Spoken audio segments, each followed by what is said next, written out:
Hello everyone, welcome to Shri Rajiv Gandhi IAS Academy learning series for UPSC. So in this learning series we will discuss about some static area in UPSC subjects. So today's topic is Indian polity, fundamental rights, especially Article 13. So why Article 13? In the sense, Article 13 is very much important for fundamental rights and also for our Indian Constitution, because in Article 13 three important concepts are discussed.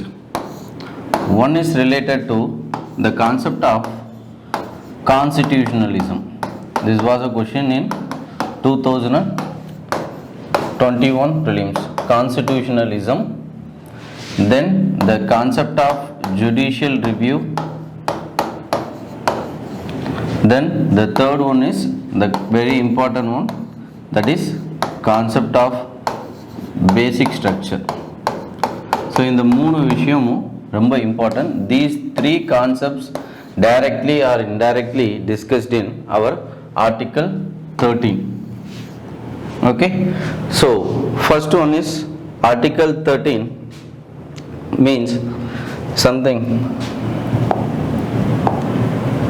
So Article 13 we need to discuss what is constitutionalism.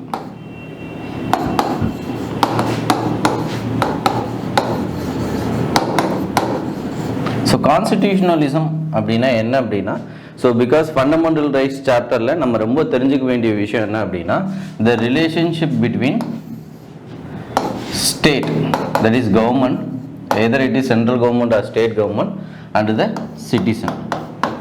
State and citizen இவங்க ரெண்டு பேருக்கு உள்ள ரிலேஷன்ஷிப்பை explain பண்ணுற concept தான் constitutionalism அப்படின்னு சொல்கிறோம். So what is the relationship அப்படின்னு பார்த்தீங்கன்னா, state should have authority, citizens should have rights and freedom. So ஆப்வியஸாக ஒரு டெமோக்ராட்டிக் கான்ஸ்டிடியூஷனல் கவர்மெண்ட்டுக்கு பேசிக்கான விஷயம், state should have authority. State கவர்மெண்ட்டுக்கு கண்டிப்பாக அத்தாரிட்டி இருக்கணும். Then citizen should have freedom and rights.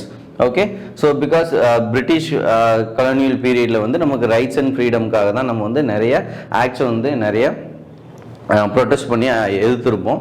So அப்போ authority, rights, whether those authority and rights are unlimited. So அப்போ ஸ்டேட்டுக்கு வந்து அன்லிமிட்டட் அத்தாரிட்டி இருக்கா, சிட்டிசன்ஸ்க்கு வந்து அன்லிமிட்டட் ஃப்ரீடம் அண்ட் ரைட்ஸ் இருக்கா அப்படின்னு சொல்லி கொஸ்டின் பண்ணோம் அப்படின்னா நாட்.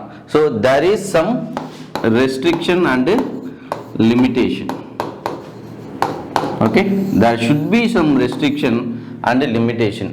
ஸோ ஸ்டேட்டுக்கு வந்து ஓவர் அத்தாரிட்டேட்டிவ் கொடுத்தோம் அப்படின்னா there is no freedom and right. So over rights and freedom சிட்டிசன்ஸ்க்கு ப்ரொவைட் பண்ணோம் அப்படின்னா there is no control of citizen by the state. State வந்து சிட்டிசன்ஸை வந்து கண்ட்ரோல் பண்ண முடியாது. So there should be a balance between authority and rights. This concept is known as constitutionalism. கிளியரா? So அப்போ கான்ஸ்டிடியூஷனலிசம் அப்படின்னு சொல்லி டெஃபினிஷனை எடுத்துக்கணும் அப்படின்னா, constitutionalism means limited government, then restricted freedom. Okay, limited government and restricted freedom to the people or citizen. Okay, this correlation is discussed in Article 13 and entire fundamental rights chapter. So அப்போ இதை நீங்கள் ஈஸியாக understand பண்ணிக்கணும் அப்படின்னா, fundamental rights சாப்டரில் take an example, freedom of speech. Freedom of speech இருக்கும், whether this is unlimited, there is some reasonable restrictions are there. Okay, so freedom of speech அப்படின்னா நீங்கள் என்ன வேணால் வந்து இந்த நாட்டில் பேசுறதுக்கான உரிமை உங்களுக்கு இருக்குது அப்படின்னா, ஸோ அப்படி நம்மளை எடுத்துக்க முடியாது. There is some restriction. Your freedom of speech should not affect others dignity. Your freedom of speech should not affect the unity of India. So there is some restriction on the freedom of people. This concept is known as constitutionalism. Government மேல எந்த limitations இல்லையா sir அப்படின்னு சொல்லி கேட்டிங்க அப்படின்னா, this is about article 13. Article 13 describes how government should act in order to fundamental rights of the people. So article 13 give protection to the people's freedom, which means that it restricts some authority of the state. Okay, so எப்படி restrict பண்ணாங்க, என்னென்ன provisions வருது அப்படின்னு சொல்லி பார்ப்போம். So அப்போ article 13 is deals about the authoritative restriction of the democratic government. Okay, there are 4 principles, that is there are 4 clauses in article 13. Okay, so every articles name class wise நம்ம fundamental rights படிக்கணும். So because it should be it will be very useful for your mains preparation also. Okay, so this is your first class, that is all laws in force in the territory of India immediately before the commencement of the constitution, in so far as they are inconsistent with the provisions of this part, shall to the extent of such inconsistency be void. Okay, this is the exact wordings of our constitution. இத படிச்சா கண்டிப்பா புரியாது. So இது புரியணும் அப்படிங்கிறதுக்காக தான் so நம்ம கிளாஸஸில் explain பண்ணோம். ஓகே, ஸோ திஸ் பார்ட் அப்படிங்கிறது கண்டிப்பாக இது ஃபண்டமெண்டல் ரைட்ஸ் பார்ட்டு. ஸோ என்ன சொல்ல வராங்க அப்படின்னா, so this article 13 subclass 1 deals with pre-constitutional law.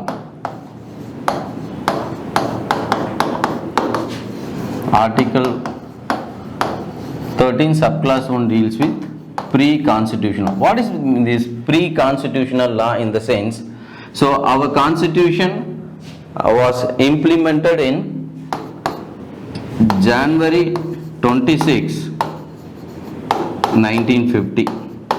Okay, 1950 January 26 is the commencement of our constitution. அப்ப கான்ஸ்டிடியூஷனை இம்ப்ளிமெண்ட் பண்றதுக்கு முன்னாடி இருந்த எக்ஸிஸ்டிங் லாஸ் தான் நம்ம ப்ரீ கான்ஸ்டிடியூஷனல் லாஸ்ன்னு சொல்றோம். Very simply the British India law அப்படின்னு சொல்லலாம்.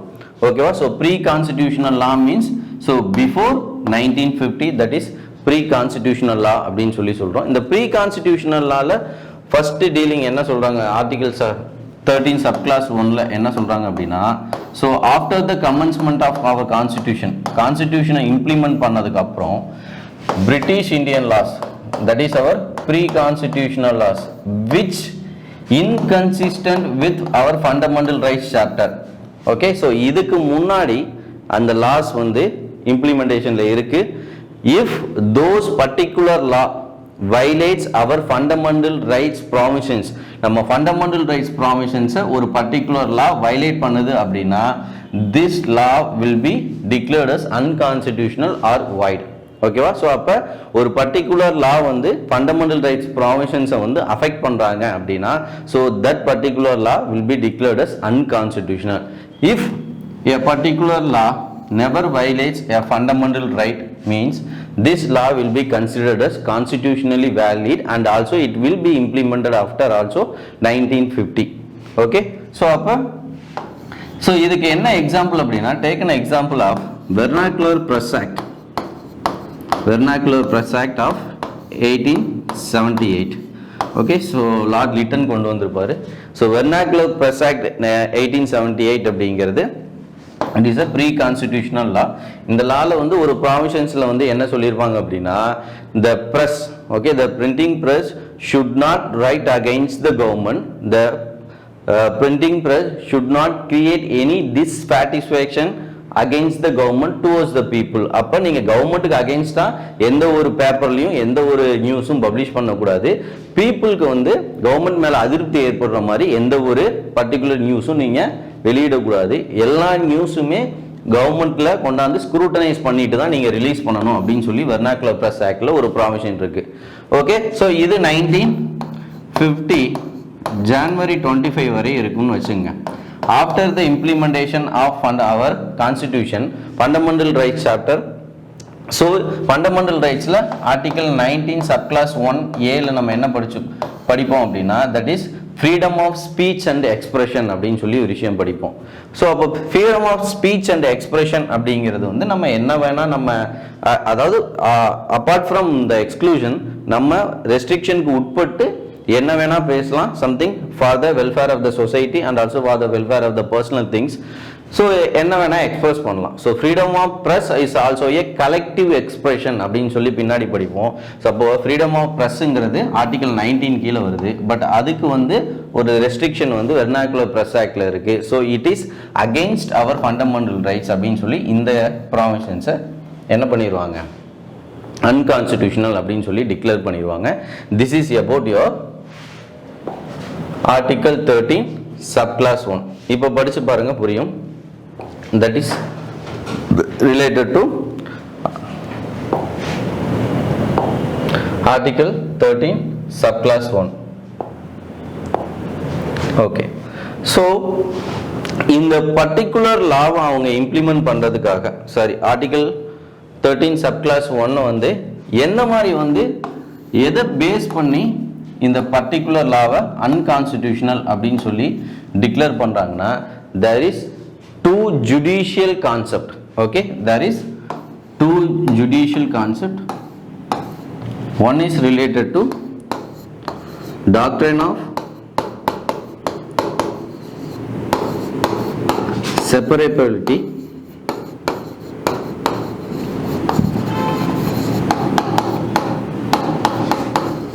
Another one is doctrine of eclipse. Okay, so என்ன சார் இந்த two doctrines அப்படின்னா, so based on this doctrine only pre-constitutional or validated ஒரு pre-constitutional law-வை whether it is affecting our fundamental right or not அப்படின்னு சொல்லி எதை base பண்ணி decide பண்றாங்க அப்படின்னா that is related to two doctrine. One is related to separability, then eclipse. So இப்போ doctrine of separability அப்படின்னா என்னன்னு பார்த்தோம் அப்படின்னா, take an example. So all pre constitutional law comes under scrutiny. இதுக்கு முன்னாடி இந்த ப்ரீ கான்ஸ்டிடியூஷனல் லாஸ் எல்லாத்தையும் something validate பண்ணுறதுக்காக இந்த ஒரு செப்பரபிலிட்டி ஃபார்முலா வந்து அவங்க ஃபாலோ பண்ணுறாங்க அப்படின்னா, so if a particular provisions, take an example as all of you know, ஒரு பர்டிகுலர் ஆக்டில் there are lot of provisions. ஒரு provisions மட்டும் இருக்காது, நிறைய provisions இருக்கும். ஓகேவா? Section 1, section 2, section 3, section 4, section 5 அப்படின்னு சொல்லி நிறைய sub clauses and sub provisions இருக்கும்.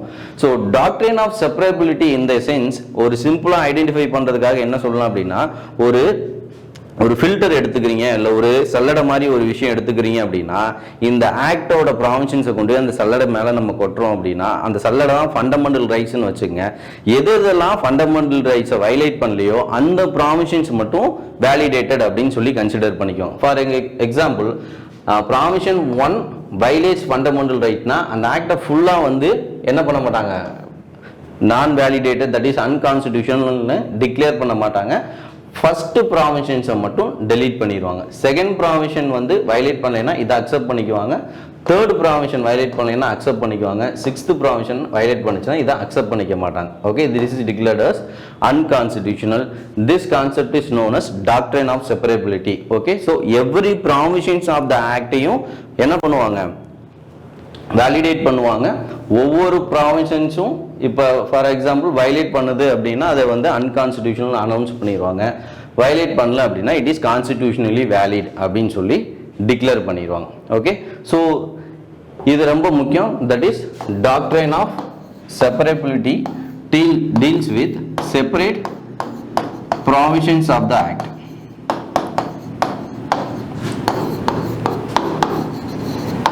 Okay, so there is one case related to this doctrine of separability. Example mains la neenga idha eludano appadina doctrine of separability. So there is some AK Gopalan versus Madras case. AK Gopalan versus Madras case. இந்த கேஸ்ல எந்த ஆக்டை பத்தி deal பண்றாங்க அப்படின்னா that is related to Preventive Detention Act. Preventive Detention Act, which was created before 1950. 1950 க்கு முன்னாடி create பண்ண Preventive Detention Act. இந்த ஆக்ட்ல செக்ஷன் 14, இந்த செக்ஷன் 14ல என்ன பண்ற ஒரு ப்ராவிஷன்ஸ் வந்து கோர்ட்ல சேலஞ்ச் ஆகுது. இந்த section 14 deals with government will not disclose the ground of arrest under the Preventive Detention Act அப்படின்னு சொல்லி ஒரு ப்ராவிஷன் இருக்கு. Okay, so Preventive Detention Act கீழே எதுக்காக உங்களை அரெஸ்ட் பண்றாங்கன்னு சொல்லி கவர்மெண்ட் வந்து அந்த இன்ஃபர்மேஷனை டிஸ்க்ளோஸ் பண்ண மாட்டாங்க, உங்களை அரெஸ்ட் பண்ணி ப்ரிவென்டிவ் டிடென்ட் பண்ணிடுவாங்க அப்படின்னு சொல்லி ஒரு ப்ராவிஷன் இருக்கு. This concept is against our fundamental rights, freedom of movement. கரெக்டா? ஸோ ஃப்ரீடம் ஆஃப் மூவ்மெண்ட்டுக்கு அகெயின்ஸ்டாக இந்த ப்ராவிஷன்ஸ் இருக்குன்னு சொல்லி என்ன பண்ணுறாங்க, ஏகே கோபாலன் கேஸில் இந்த ப்ராவிஷன்ஸை அன்கான்ஸ்டிடியூஷனல் அப்படின்னு சொல்லி அனௌன்ஸ் பண்ணிடுறாங்க. அதுக்காக ப்ரிவென்டிவ் டிடென்ஷன் ஆக்ட் ஃபுல்லாக வந்து அவங்க அன்கான்ஸ்டிடியூஷனல் அனௌன்ஸ் பண்ணல. Only the section 14 of preventive detention act only validated as unconstitutional. This concept is known as doctrine of separability. புரியுதா? So this is, I think this is very much clear. So next one, doctrine of eclipse. Doctrine of eclipse. So eclipse na நீங்க படிச்சிருப்பீங்க, ஜியோகிராஃபில வரும் eclipse.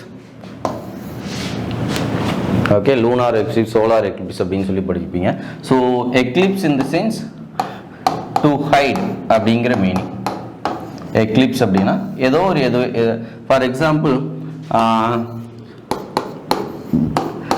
Solar எக்லிப்ஸில் வந்து so Moon வந்து எர்த்துக்கும் சன்னுக்கும் நடுவில் இருக்க லைட்டிங்கை வந்து மறைச்சிரும். That is solar Eclipse அப்படின்னு சொல்லி சொல்கிறோம். ஸோ எக்லிப்ஸ் அப்படின்னாலே ஏதோ ஒரு விஷயம் இன்னொரு விஷயத்தை மறைக்குது அப்படின்னு சொல்லி எடுத்துப்போம். ஸோ அப்போ இங்கே the related to article 13 pre constitutional லாவில் நம்ம சம்திங் செப்பரபிலிட்டியில் என்ன பார்த்தோம் அப்படின்னா அதை ஃபில்டர் பண்ணுவாங்க. ஒரு எது வந்து அஃபெக்ட் பண்ணலையோ அது மட்டும் வேலிட் பண்ணிடுவாங்க. இதுதான் டாக்ட்ரின் ஆஃப் செப்பரபிலிட்டி. டாக்ட்ரின் ஆஃப் எக்லிப்ஸ்ல என்ன பண்ணுவாங்க அப்படின்னா, இப்போ பர்டிகுலர் ஒரு ஆக்ட்ல there are lot of provisions. If some provision violating our fundamental right அப்படின்னா இந்த பர்டிகுலர் ப்ராவிஷன்ஸை டெலீட் பண்ண மாட்டாங்க. இதை என்ன பண்ணிடுவாங்க அப்படின்னா ஸ்லீப்பிங் மோட்ல போட்டுருவாங்க. That is, this is inactive now. It can be active tomorrow. புரியுதா? அப்ப டாக்டர் ஆஃப் எக்லிப்ஸ்ல என்ன சொல்றாங்க அப்படின்னா, so take an example, X அப்படிங்கிற ஒரு provision is violating fundamental rights, which means that fundamental rights should not be violated by any act. But doctrine of eclipse என்ன சொல்ல வராங்க அப்படின்னா, if the particular provision X violating fundamental rights means fundamental rights will hide this particular provisions. Okay, so fundamental rights will prevail over the particular provision. அதுக்காக அந்த act delete பண்ண மாட்டாங்க. It is under inactive mode. It can be activated tomorrow. Okay, so இது இன்னும் சிம்பிளா உங்களுக்கு புரியணும் அப்படின்னா என்னன்னா நீங்க தெரிஞ்சுக்க வேண்டியது பிகாஜி விசஸ் மத்திய பிரதேஷ் கேஸ். பிகாஜி விசஸ் மத்திய பிரதேஷ் கேஸ் 1947. ஸோ இந்த கேஸில் என்ன மெயின் பாயிண்ட் அப்படின்னா, this case is related to Berar motor vehicle act. Okay, so motor vehicle act, motor vehicle ஆக்டில் ஒரு பர்டிகுலர் ப்ராவிஷன்ஸ் வந்து கேஸ் கொஷின் பண்ணுறாங்க. என்ன அப்படின்னா, so this particular act section 7 deals with the government of Madhya Pradesh will take over, or the government of Madhya Pradesh will enjoy the monopoly over motor vehicle business.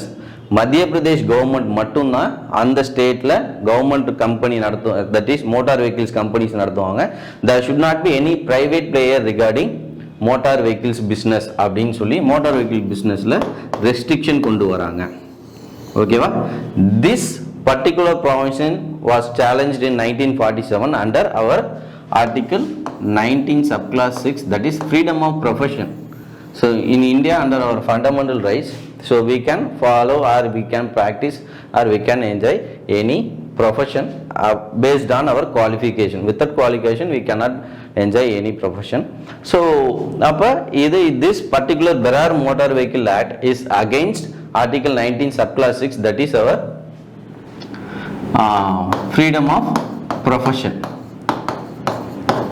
So the court verdicted that, okay, என்ன பண்றாங்க அப்படின்னா அந்த Berar motor vehicle ஆக்ட்ல section 7 மட்டும் will prevailed over by fundamental rights அப்படின்னு சொல்லி verdict பண்றாங்க. இத delete பண்ணல, this provision will be under a sleeping mode, it can be activated tomorrow. Okay, so அப்ப fundamental rights, ஸோ அதனால் யார் வேணாலும் மோட்டார் வெஹிக்கிள்ஸ் பிஸ்னஸ் பண்ணலாம், கவர்மெண்ட்டுக்கு மோனோபொலி கிடையாது, because it is against article 19 freedom of profession அப்படின்னு சொல்லி ஒரு வேர்டிக் தராங்க. பட் ஆஃப்டர் 1951க்கு அப்புறம் there are lot of amendments under freedom of profession which set that government can reserve or a government can enjoy monopoly on some areas based on public welfare அப்படின்னு சொல்லி ஒரு verdict வருது. ஓகேவா? So something இது கான்ஸ்டிடியூஷன்ல explain பண்றாங்க. This is based on interpretation. Government வந்து monopoly enjoy பண்ணலாம். That means a government can restrict some areas of business to particular areas. For example, atomic energy இப்போ இந்தியாவில் எடுத்துட்டீங்க அப்படின்னா எந்த ஒரு பிரைவேட் பிளேஸஸும் அட்டாமிக் எனர்ஜியில் வந்து பிஸ்னஸ் பண்ணக்கூடாது. Only the government of India can do business under atomic energy. So அப்போ என்ன ஆகுது அப்படின்னா ஆஃப்டர் 1951க்கு அப்புறம் section 7 has been activated under Berar motor vehicle act.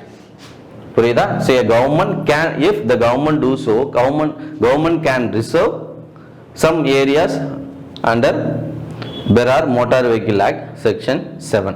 clear? So அப்ப doctrine of eclipse அப்படிங்கிறது என்ன அப்படின்னா ஒரு particular provisions so sleeping modeல இருக்கும், then it can be activated. Then doctrine of separability or severability ன்னு சொல்லுவாங்க. This means it is like a filter, some provisions only validated. Based on this only our pre-constitutional law has been validated. Okay, so article 13 subclass 1 deals with our pre-constitutional law. Very simple, if those pre-constitutional law are inconsistent with our fundamental rights, it can't be accepted as valid. Then it is article 13 subclass 2. So read it out. The state shall not make any law which takes away or abridges the rights conferred by this part, and any law made in contravention of this class shall to the extent of the contravention be void. Okay, so இதுவும் படிச்சா புரியாத மாதிரி தான் இருக்கும். So this is related to post constitutional laws. This is related to post constitutional laws. That means after 1950. This is very simple concept. So the government should not create, okay, that's how government should not make any law, okay, in contravention with fundamental rights chapter. Okay, so அப்போ pre constitutional லாவில் வந்து validation பண்ணி லாஸை accept பண்ணுறாங்க.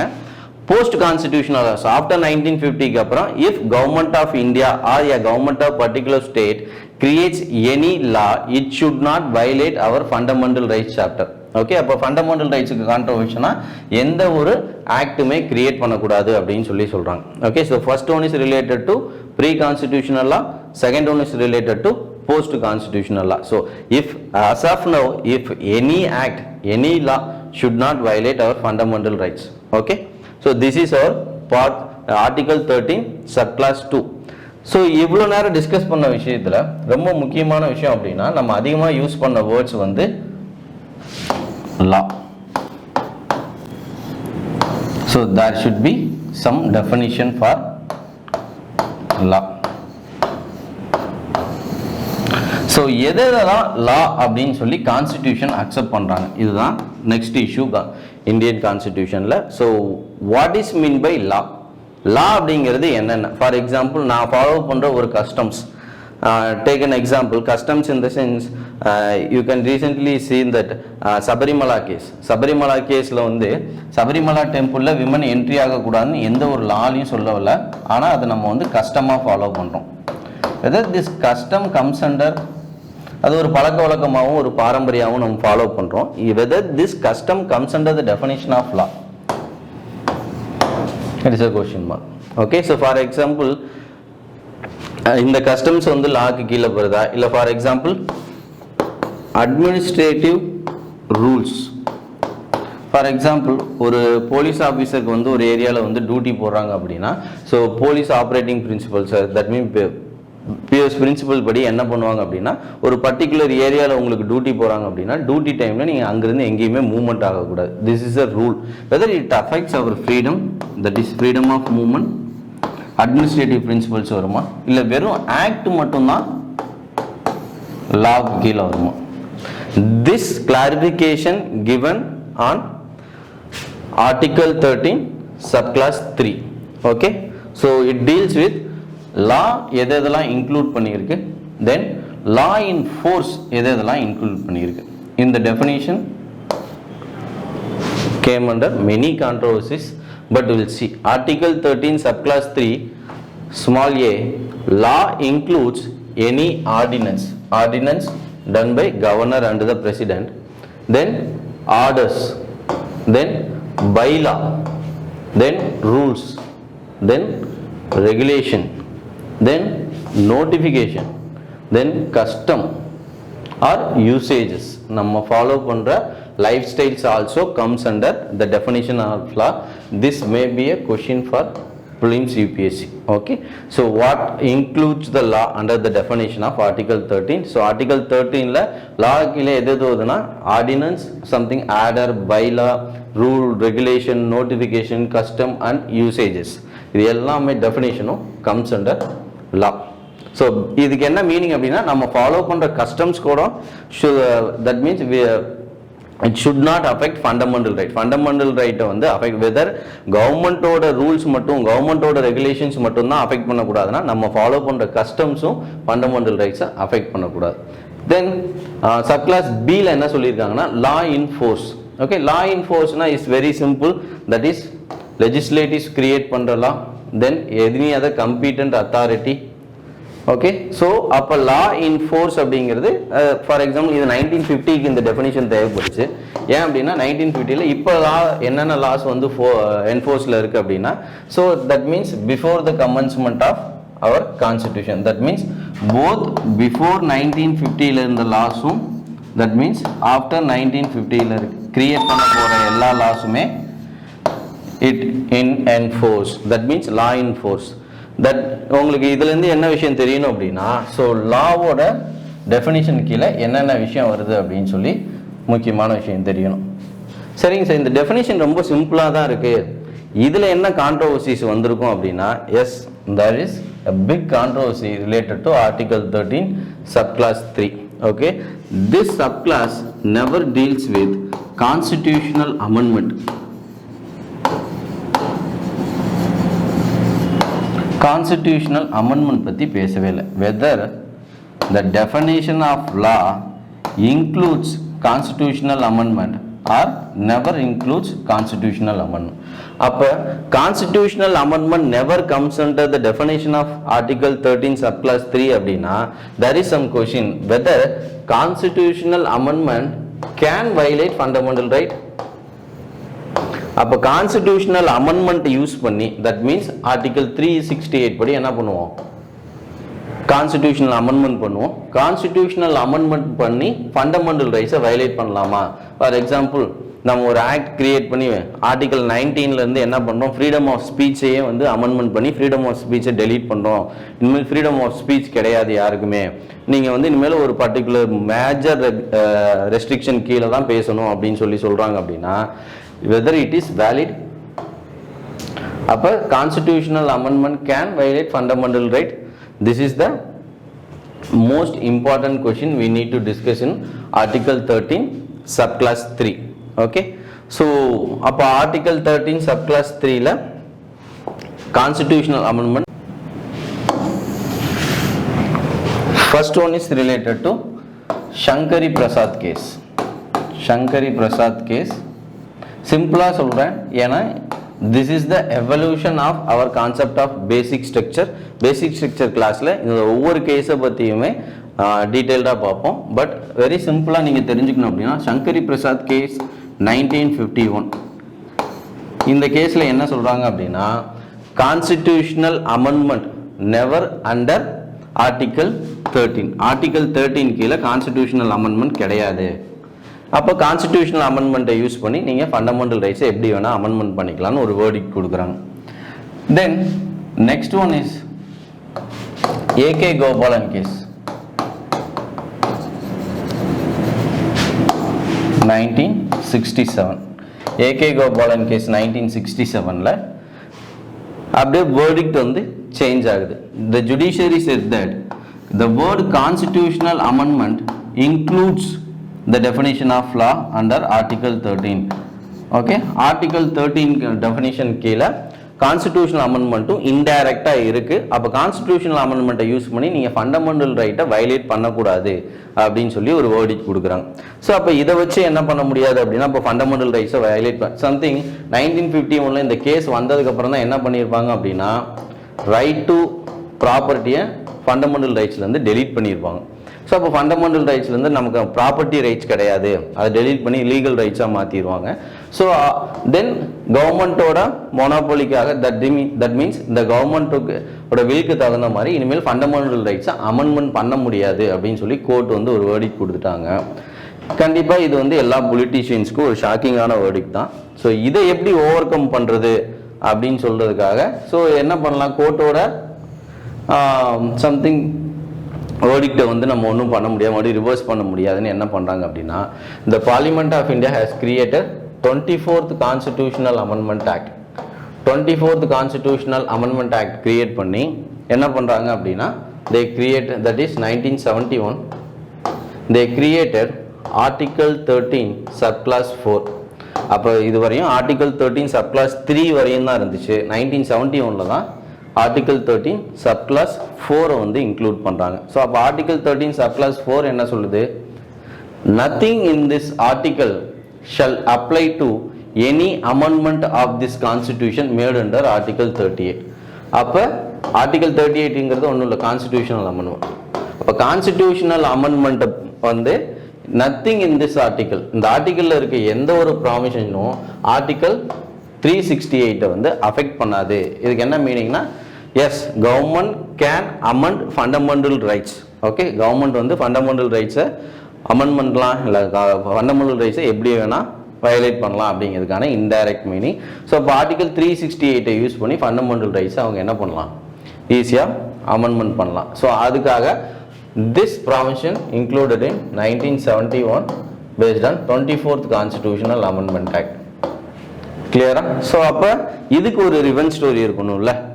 That means கண்டிப்பாக judiciary இதுக்கு react பண்ணுவாங்க. So இந்த ஒரு கேஸாக போய்கிட்டே இருக்குன்னு சொல்லி ஜுடிஷியரி வந்து ஒரு இம்பார்ட்டண்டான ஒரு ஜட்ஜ்மெண்ட் கொடுக்குறாங்க. நீங்கள் பாலிட்டியில் இந்த ஜட்ஜ்மெண்ட் படிக்காமல் எதுவுமே பண்ண முடியாது. That is Kesavananda Bharati case 1973. Sachin birthday அன்னைக்கு தான் கரெக்டாக ஓடிக்கிட்டு வந்திருக்கோம். That is Kesavananda Bharati case 1973. இந்த இதில் என்ன சொல்கிறாங்க அப்படின்னா, yes government can amend fundamental rights or any parts of the constitution. அப்போ கவர்மெண்ட் நீங்கள் என்ன பண்ணிக்கலாம் அப்படின்னா, எஸ் கான்ஸ்டிடியூஷனை நீங்கள் ஈஸியாக அமெண்ட்மெண்ட் பண்ணிங்க, என்ன வேணால் பண்ணிக்கிங்க, but it should not violate basic structure of our constitution அப்படின்னு ஒரு இம்பார்ட்டண்டான வேர்டிக் கொடுக்குறாங்க. Basic structure concept has been introduced under Kesavananda Bharati case 1973.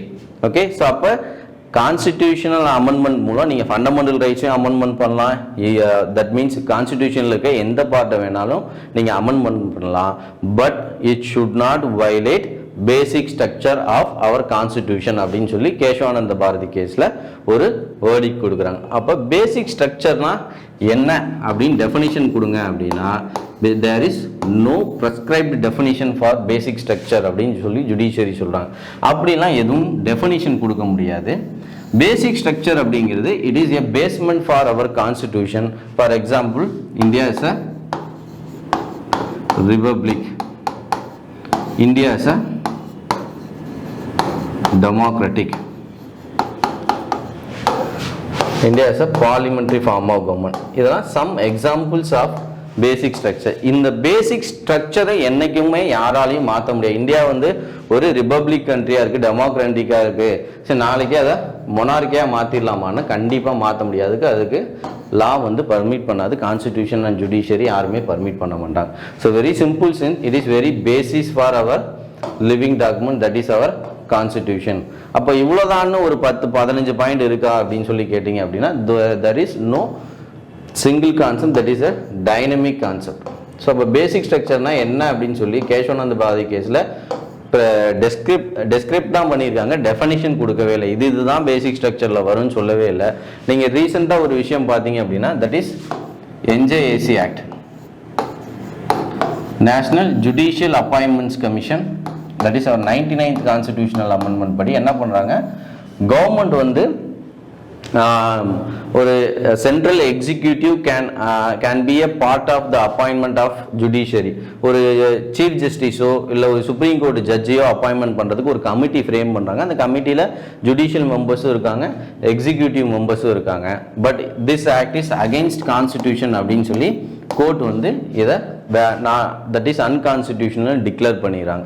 ஏன் இதை வந்து டிக்ளேர் பண்ணீங்க அப்படின்னு சொல்லி கொஸ்டின் பண்ணதுக்கு this violates our basic structure அப்படின்னு சொல்லி சொன்னாங்க. வாட் இஸ் பேசிக் ஸ்ட்ரக்சர் அப்படின்னு கொஸ்டின் கேட்குறாங்க. That means the separation of judiciary from the executive from the judiciary அப்படிங்கிறது பேசிக் ஸ்ட்ரக்சர். ஜுடிஷியல் சுப்ரீமசிங்கிறது ஒரு பேசிக் ஸ்ட்ரக்சர். பார்லிமெண்ட்ரி சாவர்னிட்டி அப்படிங்கிறது ஒரு பேசிக் ஸ்ட்ரக்சர் அப்படின்னு சொல்கிறாங்க. ஸோ இதை பற்றி டீட்டெயிலாக வேறு இன்னொரு கிளாஸில் டிஸ்கஸ் பண்ணுவோம். பேசிக் ஸ்ட்ரக்சர் கிளாஸ் தனியாக இருக்குது. But you should know that basic structure is concept this concept is evolving in nature. Okay, so அப்போ உங்களுக்கு சிம்பிளாக என்ன விஷயம் தெரியணும் அப்படின்னா, so article 13 subclass 1 deals with pre-constitutional laws. Article 13 subclass 2 deals with post-constitutional laws. Article 13 subclass 3 deals with laws அப்படின்னா என்ன. Article 13 subclass 4 deals with Article 368 never comes under fundamental right. Okay, this is included under 24th Constitutional Amendment Act. Clear? So this is very important. So preliminary நிறைய questions வரும், and also this is the basis for your fundamental rights. Mainsல answer எழுதும்போது இந்த case loss articles எல்லாத்தையும் சேர்த்து எழுதிங்கன்னா உங்களுக்கு you can get a more mark. Okay, thank you.